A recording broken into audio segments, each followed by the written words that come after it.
अगर अंग्रेजों के भारत आने की बात करें तो उन्होंने 16वीं शताब्दी में ही भारत में दस्तक दे दी थी।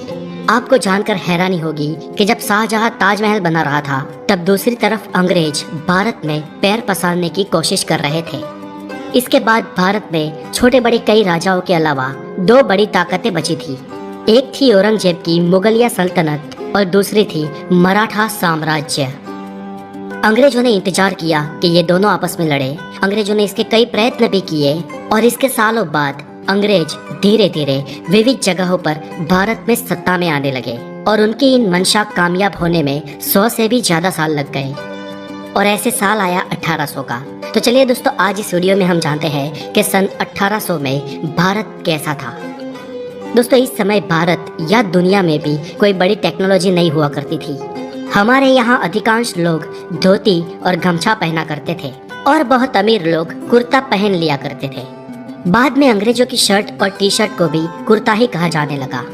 आज भी अगर आप उत्तर प्रदेश या पश्चिम बिहार में जाए तो कुछ वरिष्ठ लोग शर्ट और टी शर्ट को कुर्ता ही कहते हैं। उस समय ज्यादातर जगहों पर भीड़ भाड़ नहीं हुआ करती थी।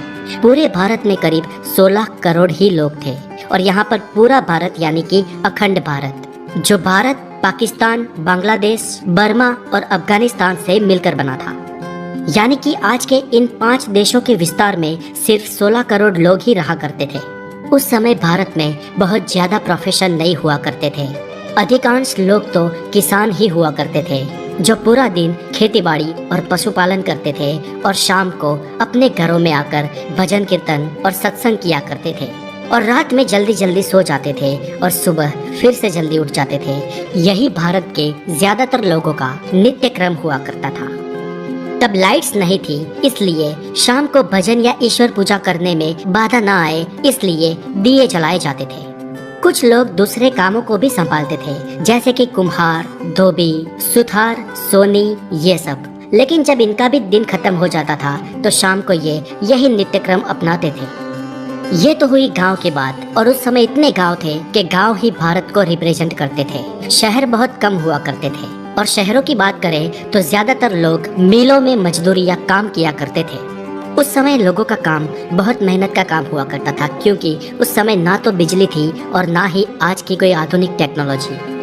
भारत में बिजली सन 1880 में आई और इस साल में भारत में बिजली की शुरुआत हुई, लेकिन भारत के गांव-गांव बिजली पहुंचने में और कई साल लग गए। एक डेटा के अनुसार सन 1800 के आसपास एक यूरोपियन क्लर्क की सैलरी 40 पाउंड थी और वही एक आम इंडियन की तनख्वाह 40 गुना कम थी। और दोस्तों, इससे आप ये अंदाजा लगा सकते हो कि भारतीय किसानों की क्या आय रही होगी। ऊपर से किसान हर साल बाढ़, सूखे और लगान की मार झेलते थे। दोस्तों, उस समय कुछ अमीर तबक्का भी हुआ करता था, जिनमें से सब नहीं, लेकिन कुछ लोग हमेशा ये फिराक में रहते थे कि कैसे करके अंग्रेजों के साथ उनकी दोस्ती हो जाए। और कुछ अमीर अपनी सूझबूझ और स्किल के माध्यम से ठीक ठाक पैसे कमा लेते थे। आज के समय में बीमारियां आम हो गई है, लेकिन उस वक्त भी कई बीमारियां मौजूद थी जब कॉलेरा और प्लेग आम थे। इन बीमारियों की कोई दवाई भी नहीं थी और इनके सामने लोग बेबस थे। अधिकतर दिक्कत प्रसव में होती थी और जानकारी के अभाव के कारण कई महिलाओं को प्रसव में ही हाथ धोना पड़ता था और इसके कारण कई सारे बच्चों की भी जिंदगी चली जाती थी। और अगर बात करें उस वक्त के कुछ चुनिंदा लोगों की, जिसे खुश कह सकते हैं, तो वो बस वही लोग थे जो या तो कोई अच्छे किंगडम में रहते थे या तो अमीर थे। दबे कुचले लोग गरीबी और बदहाली के कारण ही बेबस थे। एजुकेशन की बात करें तो उस वक्त 10% से भी कम भारतीय पुरुष पढ़े लिखे थे और 1% से भी कम महिलाएं, और इनमें से ज्यादातर आंकड़ा शहरों का ही है। गांव में इससे भी बदतर हालत थे। पर हालांकि ऐसा नहीं था कि वो ना पढ़े लिखे लोग स्किल्ड नहीं थे। वो लोग स्किल्ड भी थे और अपने कई कामों में माहिर भी थे, लेकिन कम पढ़े लिखे होने के कारण लगान जैसी चीजों में डील नहीं कर सकते थे।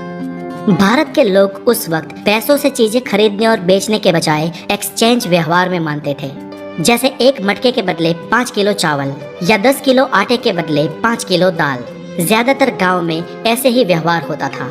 चीजों के बदले चीजें दे दी जाती थी और ऐसे गांव में सभी लोगों के पास सब कुछ पहुंच जाया करता था और खासकर गांव से अनाज बाहर बेचने को जाने की भी जरूरत नहीं पड़ती थी। तो दोस्तों 18वीं शताब्दी का भारत कुछ ऐसा था। उस समय कुछ चीजें बहुत ही अच्छी थी तो कुछ बहुत ही खराब। और ऐसा लगभग हर समय में होता है। हर समय कुछ पॉजिटिव और कुछ नेगेटिव्स एक साथ ही पाए जाते हैं। तो आपको कैसा लगा ये भारत? और अगर आप उस वक्त के किसी चीज के बारे में जानते हैं तो हमें कमेंट में जरूर लिखें। और अगर